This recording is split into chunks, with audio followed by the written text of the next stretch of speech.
Welcome to our kitchen. Today's Sunday and I want to do a brunch item and I want to do an egg Benedict, but instead of using an English muffin I'm going to show you how to do the perfect potato rosti, and instead of using hollandaise sauce I want to just use a Sabayon, and a Sabayon is essentially the cooked egg yolks with a white wine or vinegar reduction, but prior to adding the melted butter as you would a hollandaise sauce. But part of our cooking tube and cooking channel is to do things that are fun for kids to make and help you with in the kitchen, but it's also part of eating healthy. And I like to eat healthier and change things up a little bit. The Sabayon sauce is a nice accompaniment to the egg Benedict without all that butter. So we're going to start with grating our potatoes for our potato rosti. Later on we're going to poach our eggs, make our Sabayon sauce, and we'll put all that together for our brunch for today. So we're starting with our yellow potatoes. We've pre-boiled those and we've refrigerated them so they're cold. I'm going to peel them, Daniel's going to grate them, and we'll get those done.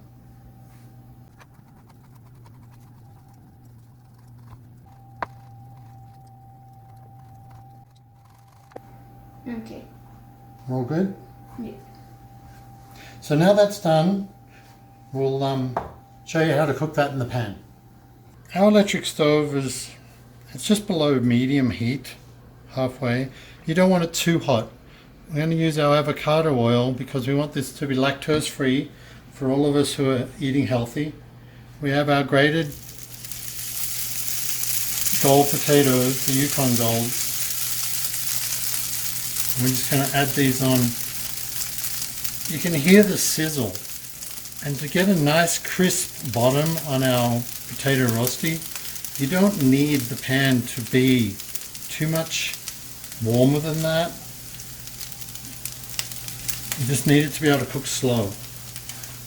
The slower the better, because you want to get that crisp bottom while the potato still heats up on the inside, and we don't want it too thick. I'm looking for something that's about 3/4 of an inch. Not too thick because we want it to be nice and crispy on both sides, because we're going to flip this and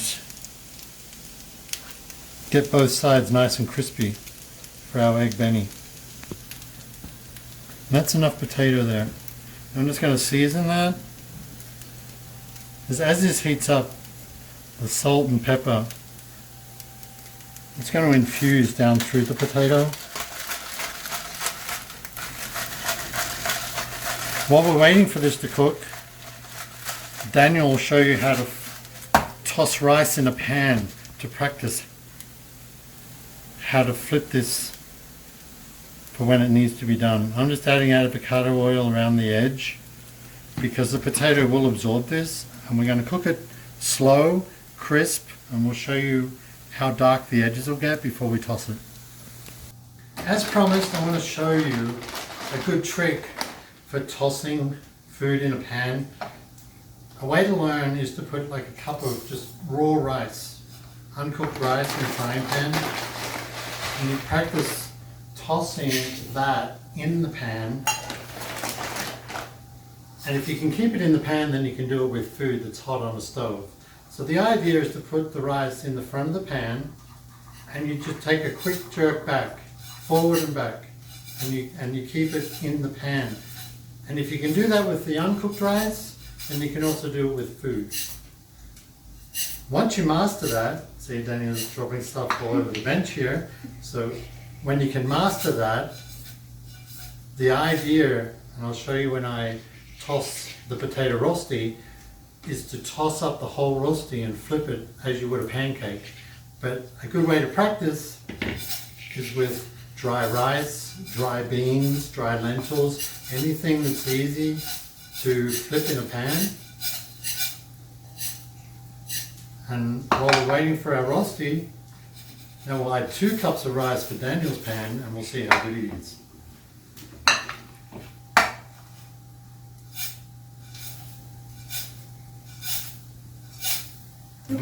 Oops. So as you can see, it takes a little bit of practice, Some people even recommend if you want to practice a lot, you know, you can just do it while you sit down watching TV. You might have some rice to vacuum, or you might all stay in the pan.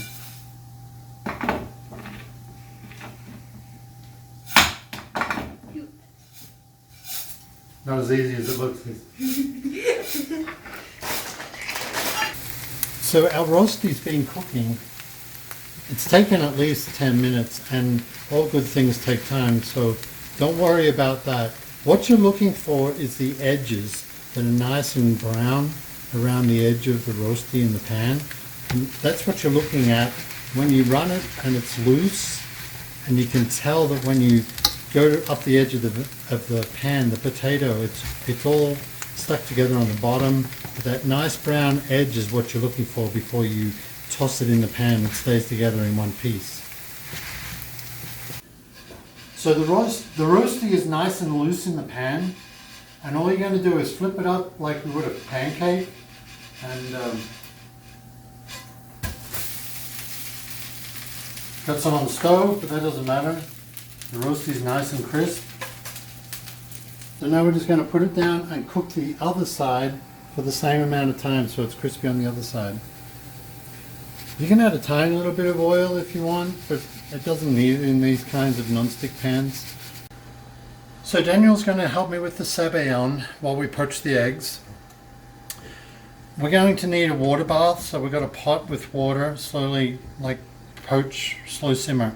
We're going to add our bowl. You can use a metal bowl, we've got a glass bowl, and Daniel's going to whisk. So our Sabayon will be 1 tablespoon of white vinegar. We're going to also add 2 tablespoons of pickling juice from just your regular kosher pickles. When you make a hollandaise sauce, use a reduction of white wine, bay leaves, peppercorns. So this is our alternate. We're going the white wine and the pickle juice. We're adding our 2 egg yolks to this. Now Daniel's going to whisk those in and break them up, and he'll whisk them in, and he's going to continue to whisk that as it heats up in the bowl. If you don't whisk it, what you're going to get is scrambled eggs and lumpy, and we're going to look for a continuous, smooth Sabayon, which is what you get before you add the melted butter for a hollandaise sauce. And we're just going to make a Sabayon less the melted butter. So Daniel will continue to whisk that. We'll add a pinch of salt, and a little cracked pepper. Now for the poached eggs, I have the poaching water here. I'm just going to add 2 tablespoons of vinegar, and that'll help the eggs to stay together while they poach. And you just need enough water to cover the egg. Since there's 5 of us, I'm just going to add 5 eggs around the pot.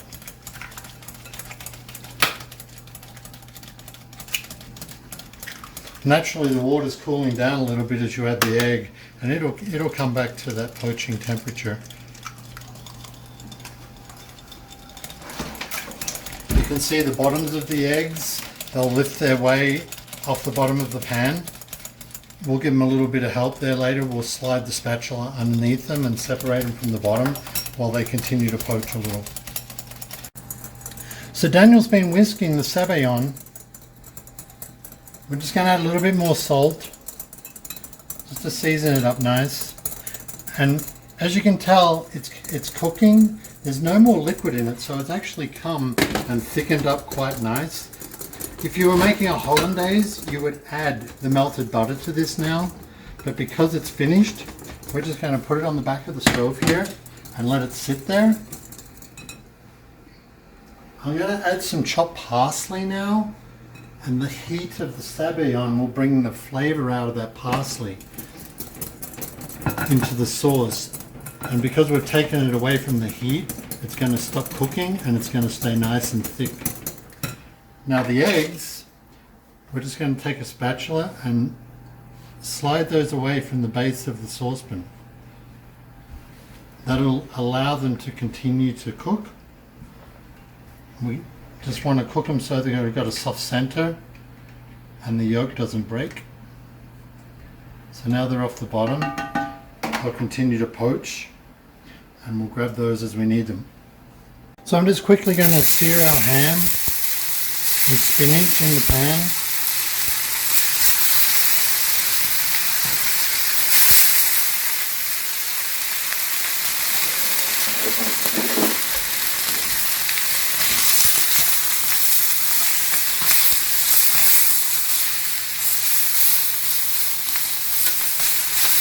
You just need to heat that through quick.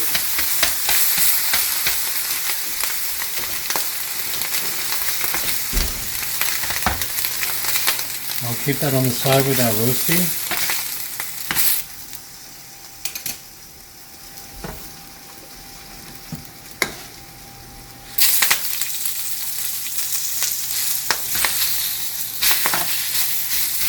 I'll quickly toss our spinach.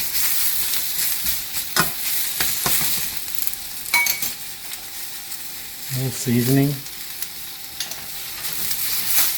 And now we'll build our egg benny with our potato rosti for brunch.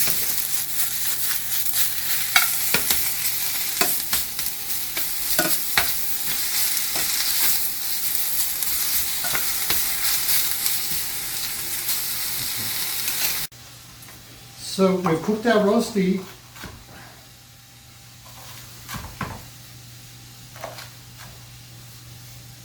I'm just cutting this into wedges. I'm going to place it on the plates. We've got our poached eggs, our parsley sabayon, ham and spinach. Danny's going to cut the garnish, our cherry tomatoes, for the plates. Mum and Dad are having spinach with theirs. The kids, not so much.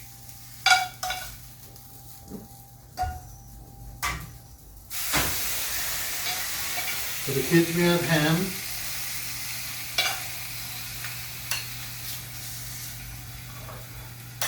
Did I cut all of them? Yeah, one tomato per plate. And we'll just garnish them in the front like this.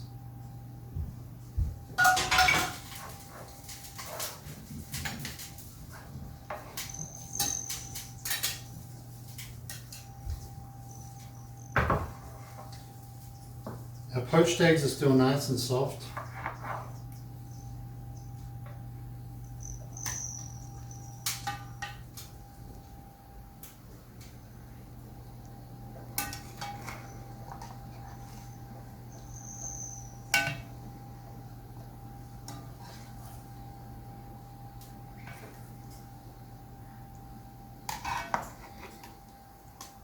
Okay.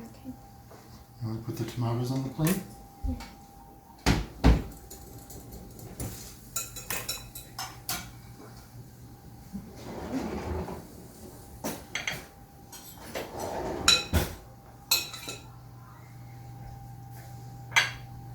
Now the children may or may not like the Sabayon. I like it. It's nice and tangy without all that butter. I'm just going to pop that on top. Okay. I'll try. There's enough salt in it. Would you like Some? You like some? And then traditionally paprika is a Finnish spice for your egg benny. But that's a different alternative. Our potato rosti, the sabayon with parsley, finished with paprika for a nice egg benny without the wheat and without the lactose. So there's our egg benny, the gluten-free, no butter in the hollandaise because it's a sabayon. And we're just going to enjoy that for breakfast. There's your nice soft egg. That'll be beautiful. Great for a Sunday morning. Enjoy.